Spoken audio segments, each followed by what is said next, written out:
annabi sayyidul anbiya shugabana ni kai zan yaba. Ya annabi sayyidul anbiya shugabana ni kai zan yaba.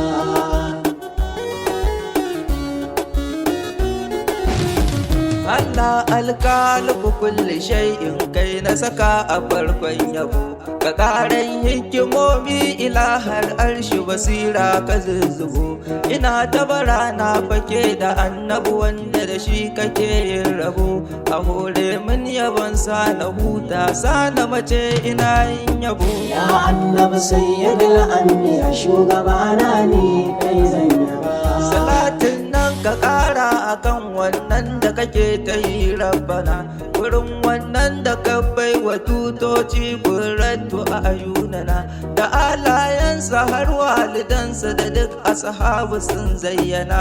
Abisha a sallamawa masoyin nan da ilahu kewa yabo.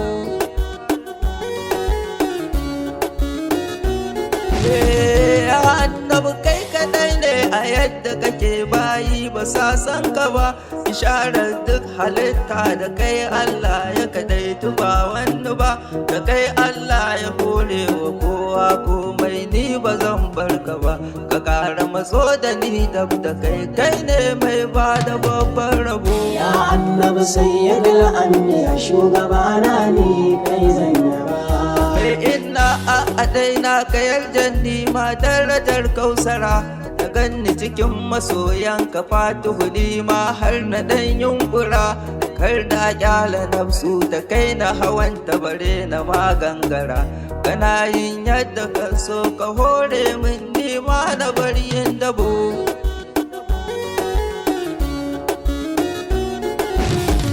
Salahuddin zinal ma'aika sirrin jannatil ma'awa, da kai Allah yake yi wa bayi rahama har da ma'akuwa. Idan da akwai ka baya azaba kuma da kai muke faguwa. Salamu alaika gaibil guyubi ya na saman uwa har uba. Ya annabi sayyidul anbiya shugabana ni kai zan yaba.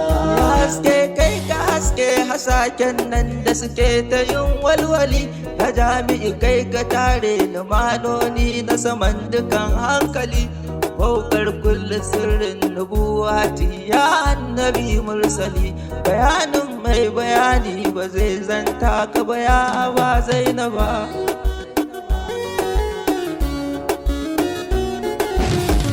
Nabiyin rahmati kai ka san wa iyawa ya iyawar mudu. Shafi'ul ummati ya gadarar bayi sannu mai asadu, da kai aka tsaye da tsayuwar halittun Allah Ahmadun Hamidu.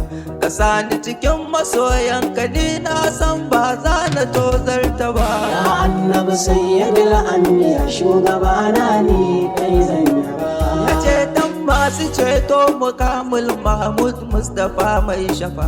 Kana da isa buwayar ka tafi gaban nazari ya ma wasafa. Komai da ka so kasantar da shi ya kasantu Mustapha mai shafa. Ranan kai ne ka dawo da rana umarnin ka bata bar shi ba. Ya annabi sayyidul anbiya shugabana ni kai zan yaba. A ƙarshe na yi roƙon ka Allah kar na ka bar ni in gajiya, fagen ƙaunar masoyinka wanda ya zamto firgicin hawiya. Shi ne ɗai wanda bai da na biyu dukkanin mai ƙinsa ya gajiya. Da shi na fake sadiku har abada ba za na tozarta ba.